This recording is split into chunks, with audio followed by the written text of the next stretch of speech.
नमस्ते दोस्तों। मैं अंजलि हूँ और मेरी उम्र अभी 24 साल की है, लेकिन मेरा शरीर पूरी तरह से एक जवान लड़की जैसा है। मेरी शादी अभी 1 साल पहले हुई है और मेरी हाइट 4 फीट से ज्यादा है और मेरा संतारा का साइज भी गजब की है। लेकिन अब मुझे ऐसा लगता है कि ये खूबसूरती अब मेरे किसी काम की नहीं रह गई है। दोस्तों, मेरे पति विकास एक प्राइवेट बैंक के वरिष्ठ अधिकारी हैं। उम्र में मुझसे 12 साल बड़े हैं और उनकी नौकरी के कारण हम अपने छोटे से गांव से शहर में आ गए। मेरे सास ससुर अब भी गांव में ही रहते हैं। सच कहूं तो मैंने अपने पति से प्यार में नहीं, बल्कि उनकी सुरक्षित नौकरी और अच्छी कमाई देखकर शादी की थी। मैं शहर में रहना चाहती थी, अच्छे कपड़े पहनना चाहती थी, बड़े बड़े मॉल्स में शॉपिंग करना चाहती थी।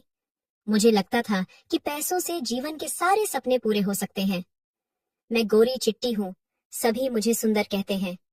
मेरे लंबे काले बाल और बड़ी बड़ी आंखें सबका ध्यान खींचती हैं। लेकिन मेरा पति विकास, वो दिखने में बिल्कुल साधारण है। रंग सांवला, कद छोटा और थोड़े मोटे भी हैं। जब हम साथ चलते हैं तो लोग हैरानी से देखते हैं कि हम दोनों एक साथ कैसे हैं। हमारा फ्लैट शहर के अच्छे इलाके में है। कोई सास ससुर का झंझट नहीं, कोई रिश्तेदारों की दखलंदाजी नहीं, बस मैं और मेरे पति। सब कुछ वैसा ही था जैसा मैंने सोचा था, बस एक चीज को छोड़कर, मेरे पति। मुझे उनकी शक्ल पसंद नहीं थी, उनका स्पर्श अच्छा नहीं लगता था। एक शाम मैं टीवी देख रही थी जब मेरा पति विकास घर आए। उनके साथ एक लंबा तगड़ा सुंदर युवक था। अंजलि, ये है राहुल, मेरे मामा का लड़का। आईटी की पढ़ाई पूरी करके अब यही नौकरी करेगा।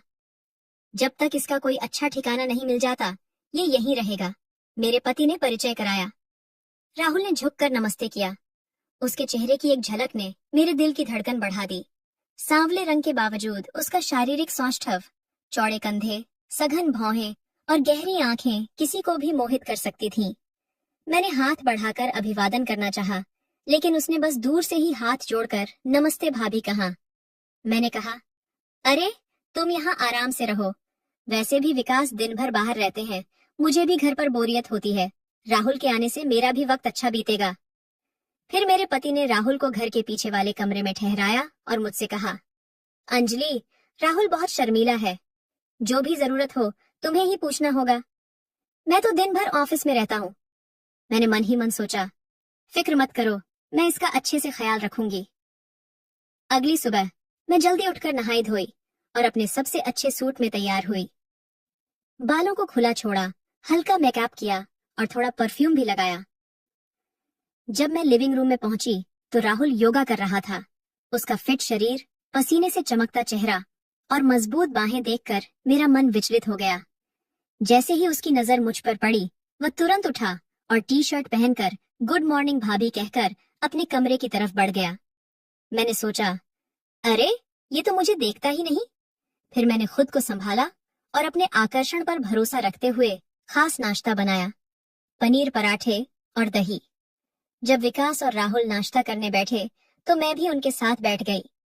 मैंने जानबूझकर अपनी कुर्सी राहुल के पास रखी, लेकिन उसने सिर झुकाए अपना नाश्ता किया और मेरी ओर देखने से भी बचता रहा। राहुल, नाश्ता कैसा लगा? मैंने मुस्कुराते हुए पूछा। बहुत अच्छा भाभी, आपका बहुत बहुत धन्यवाद, वह शर्माते हुए बोला और जल्दी से अपने कमरे में चला गया। थोड़ी देर बाद विकास और राहुल दोनों बाहर जाने के लिए तैयार हुए। राहुल, पहले दिन से ही कॉलेज जा रहे हो? मैंने पूछा। हाँ भाभी, कॉलेज तो जाना ही होगा, साथ ही अपने रहने का इंतजाम भी देखना है, उसने बिना मेरी तरफ देखे जवाब दिया। दोनों के जाने के बाद मैं दिन भर राहुल के ख्यालों में खोई रही। मुझे समझ नहीं आ रहा था कि वह मुझसे इतना दूर क्यों रहता है। क्या मैं उसे आकर्षित नहीं करती? शाम को मैंने अपनी सबसे खूबसूरत लाल साड़ी पहनी, बालों को स्टाइलिश अंदाज में बांधा, काजल और लिपस्टिक लगाई, कानों में झुमके और गले में सुंदर हार पहना। सच कहूं तो इतनी सज धज मैंने अपने पति के लिए कभी नहीं की थी। जब मेरे पति और राहुल घर लौटे तो मेरे पति विकास मुझे देखकर खुश हो गए। वाह अंजलि, आज तो बहुत सुंदर लग रही हो। क्या बात है?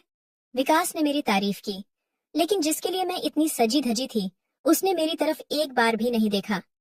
राहुल अंदर आते ही सीधे अपने कमरे में चला गया। अंजलि, तुम इतनी खूबसूरत लग रही हो। चलो आज बाहर डिनर करते हैं, मेरे पति ने उत्साह से कहा। लेकिन मेरा मूड खराब हो चुका था। नहीं, मुझे सिर दर्द हो रहा है। तुम जाओ, मैं आराम करूंगी, मैंने कहा और अपने कमरे में चली गई। मैंने गुस्से में अपने गहने उतार फेंके और आईने के सामने खड़ी होकर खुद से सवाल करने लगी, क्या कमी है मुझ में? क्यों नहीं देखता वह मेरी तरफ? मेरा गुस्सा और निराशा बढ़ती जा रही थी। मैंने कपड़े बदले और किचन में खाना बनाने चली गई। मेरे मन में एक ही विचार था, किसी भी तरह राहुल को अपनी ओर आकर्षित करना है। अगले 5-6 दिनों में मेरी हालत और भी बुरी हो गई। राहुल मेरी मौजूदगी में जैसे असहज होने लगा था। जितना मैं उसके करीब जाने की कोशिश करती, वह उतना ही दूर भागता। मैं अपने बालों को खुला रखती, सुंदर सुंदर सूट और साड़ियां पहनती, मनमोहक इत्र लगाती, लेकिन वह मुझे ऐसे देखता जैसे मैं कोई दीवार हूं। एक दिन मैंने अपने पति से पूछा, राहुल का कहीं और रहने का इंतजाम हुआ क्या? हाँ, वो हॉस्टल में जगह ढूंढ रहा है, शायद अगले हफ्ते तक चला जाएगा, मेरे पति ने बताया। ये सुनते ही मेरे माथे पर चिंता की लकीरें उभर आईं। बस 1 हफ्ता, अगर राहुल चला गया तो मैं उसे कैसे पाऊंगी? मुझे जल्द ही कुछ करना होगा, वरना वह मेरी जिंदगी से हमेशा के लिए दूर हो जाएगा। अगले दिन सुबह जब मेरा पति ऑफिस चले गए, मैंने एक योजना बनाई। मैं छत पर गई और वापस आते वक्त सीढ़ियों से जानबूझकर फिसल गई। मेरी चीख सुनकर राहुल दौड़ता हुआ आया। भाभी, क्या हुआ? आप ठीक तो हैं? उसके चेहरे पर वास्तविक चिंता थी। राहुल, मेरा पैर बहुत दर्द हो रहा है, मैंने दर्द से कराहते हुए कहा। राहुल ने बिना किसी हिचक के मुझे अपनी बाहों में उठा लिया और नीचे ले गया। उसकी छाती से लगकर मेरा दिल जोरों से धड़क रहा था। उस वक्त मैं चाहती थी कि यह पल कभी खत्म न हो।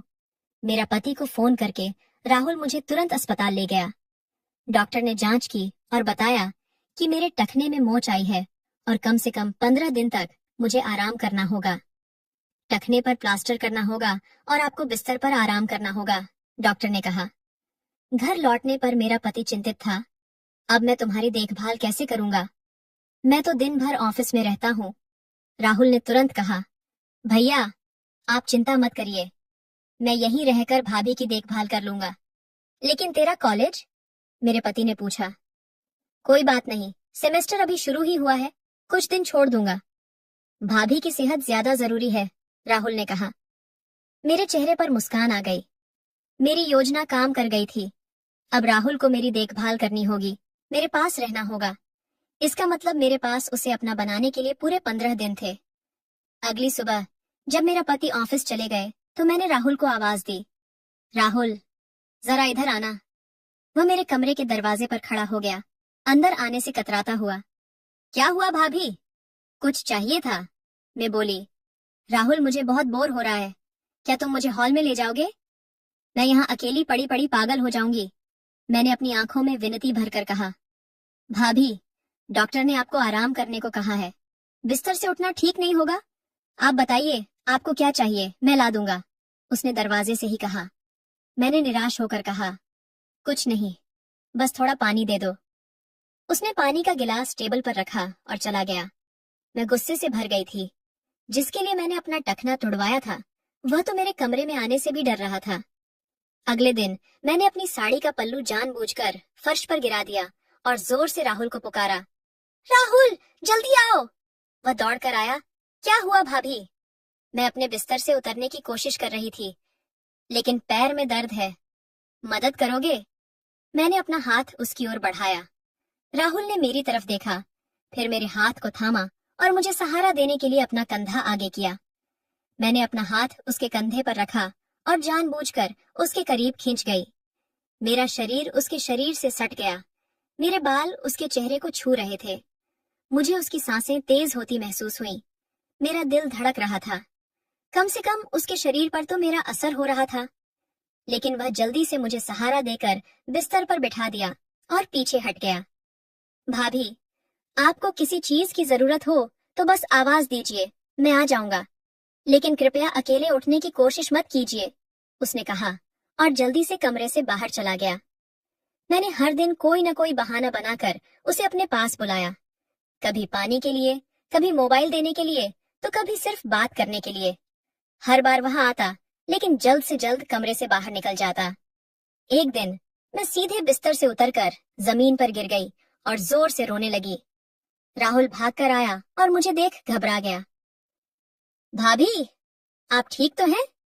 उसने मुझे उठाने के लिए झुकते हुए पूछा। इस बार मैंने उसका हाथ पकड़कर अपनी ओर खींचा। वह संतुलन खोकर मेरे ऊपर गिरते गिरते बचा। भाभी, ये आप क्या कर रही हैं? उसकी आंखों में डर था। राहुल, मेरे करीब आओ, मैं तुमसे कुछ कहना चाहती हूँ। मैंने उसका हाथ अपने होठों तक ले जाते हुए कहा। वह एक झटके से पीछे हटा और मुझे बिना छुए उठने में मदद की। भाभी, शायद आप दवाओं के असर से थोड़ा कमजोर महसूस कर रही हैं। मैं आपको पानी लाता हूँ, वह कहते हुए कमरे से बाहर भाग गया। मुझे बहुत शर्मिंदगी महसूस हुई। क्या वह मुझे पसंद नहीं करता? क्या मैं उसके लिए इतनी आकर्षक नहीं हूँ? 15 दिन बीत गए और मेरा प्लास्टर हट गया। डॉक्टर ने कहा कि मैं अब पूरी तरह ठीक हूँ। मेरा पति विकास को बहुत खुशी हुई, लेकिन मैं अंदर से टूट गई थी। मेरा प्लान नाकाम रहा था।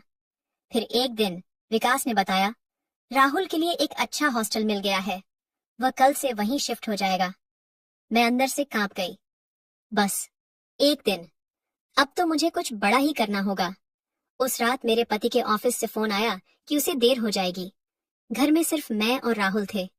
ये मेरा आखिरी मौका था। मैंने अपना सबसे आकर्षक नाइट सूट पहना, जो मेरे शरीर की हर लकीर को उभारता था। बालों को खुला छोड़ा और इत्र लगाया। फिर राहुल के कमरे का दरवाजा खटखटाया। हाँ भाभी, आइए, राहुल ने अंदर से कहा। मैं अंदर गई तो देखा वह अपना सामान बैग में रख रहा था। राहुल, मैं तुम्हारे लिए खाना लाई हूँ, मैंने प्लेट उसकी ओर बढ़ाते हुए कहा। उसने सिर उठाकर मुझे देखा और तुरंत नजरें झुका लीं। भाभी, प्लेट वहीं टेबल पर रख दीजिए, मैं थोड़ी देर में खा लूंगा, उसने बिना मेरी तरफ देखे कहा। अरे, अब क्या पैक कर रहे हो? इतनी जल्दी क्या है? कुछ दिन और रुक जाओ, मैंने उसके करीब जाते हुए कहा। नहीं भाभी, कल मेरा कॉलेज शुरू हो रहा है और हॉस्टल में जगह भी मिल गई है, उसने मुझसे दूर खिसकते हुए कहा। मैंने जानबूझकर खाने की प्लेट गिरा दी। अरे, माफ करना, मैंने झुकते हुए कहा और पास जाकर उसका हाथ पकड़ लिया। राहुल, तुम नहीं समझते, मैंने उसकी आंखों में देखते हुए कहा। राहुल ने अपना हाथ छुड़ाया और कुछ कदम पीछे हट गया। भाभी, प्लीज ऐसा मत कीजिए, भैया के प्रति मेरी बहुत इज्जत है, मैं कल सुबह ही यहाँ से चला जाऊंगा, उसने दृढ़ता से कहा। मुझे इतनी शर्मिंदगी महसूस हुई कि मैं वहां से भागकर अपने कमरे में गई और दरवाजा बंद करके जोर जोर से रोने लगी। इतने प्रयासों के बावजूद मैं उसे नहीं पा सकी थी। वह मेरी जिंदगी से जा रहा था, लेकिन मैं हार मानने वाली नहीं थी। मेरे दिमाग में एक नई योजना आ रही थी। उस रात मैं करवटें बदलती रही। राहुल के कठोर शब्द मेरे कानों में गूंज रहे थे। सुबह जब आंख खुली तो मेरा पति पहले ही उठ चुके थे और सूटकेस पैक कर रहे थे। अरे, उठ गई तुम? मैं तुम्हें बिना जगाए तैयारी कर रहा था, विकास ने मुस्कुराते हुए कहा। मैंने आंखें मलते हुए पूछा, कहाँ जा रहे हो? मुझे अचानक बैंक के काम से मुंबई जाना पड़ रहा है, 2-3 दिन लगेंगे, मैंने तुम्हें बताया था, याद नहीं? मेरा दिल जोर से धड़का। मेरे पति के जाने का मतलब था घर में सिर्फ मैं और राहुल। मेरे लिए यह एक आखिरी मौका था। तुम्हारा पैर अब ठीक है, फिर भी ज्यादा भाग दौड़ मत करना। राहुल है ना, कुछ भी चाहिए हो तो उससे कह देना, विकास ने मेरे माथे पर प्यार से हाथ फेरते हुए कहा। मैं सिर्फ मुस्कुरा दी। मेरे दिमाग में तो राहुल के साथ बिताए जाने वाले समय की योजनाएं बनने लगी थीं। मेरे पति बाहर जाकर राहुल से बात करने लगा। मैंने कान लगाकर सुना।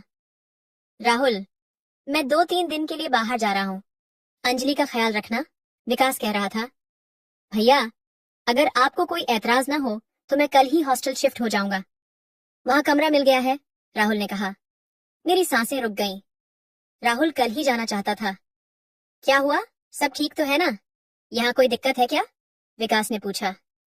नहीं भैया, ऐसी कोई बात नहीं है, बस मेरी क्लासेस शुरू हो गई हैं और हॉस्टल कॉलेज के पास है, राहुल ने झूठ बोला। ठीक है, तू जाना चाहता है तो जा, लेकिन आज मैं नहीं हूँ तो कम से कम आज अंजलि का ख्याल रख लेना, विकास ने कहा।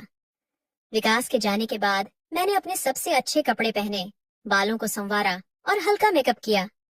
मेरे पास अब सिर्फ एक ही दिन था। मैंने राहुल को आवाज दी। हाँ भाभी, कुछ चाहिए था? उसने दरवाजे से ही पूछा। राहुल, अंदर आओ, मुझे तुमसे कुछ बात करनी है, मैंने गंभीर आवाज में कहा। राहुल हिचकिचाते हुए अंदर आया, लेकिन दरवाजे के पास ही खड़ा रहा। सुनिए राहुल, मैं सीधे मुद्दे पर आती हूँ, मैंने अपनी आवाज में आत्मविश्वास भरकर कहा। मैंने कहा, राहुल मेरी तरफ देखो, मेरी आंखों में देखो और बताओ मुझ में क्या कमी है। मैं इतनी सुंदर हूँ, शरीर से पूरी तरह भरी हूँ। तुम्हें जो कुछ भी चाहिए मैं तुम्हें देने के लिए तैयार हूँ। फिर तुम्हारी दिक्कत क्या है? राहुल, मुझे तुमसे प्यार हो गया है। राहुल के चेहरे का रंग उड़ गया। उसने नजरें नीचे कर लीं। भाभी, ऐसी बातें मत कीजिए, मैं भैया का बहुत सम्मान करता हूँ। मैंने उसे बीच में ही रोका। मुझे पता है तुम क्या कहना चाहते हो, लेकिन एक बार मेरी बात सुन लो। मैंने अपने पति से प्यार करके नहीं, बल्कि उनकी सुरक्षा और पैसे के लिए शादी की थी।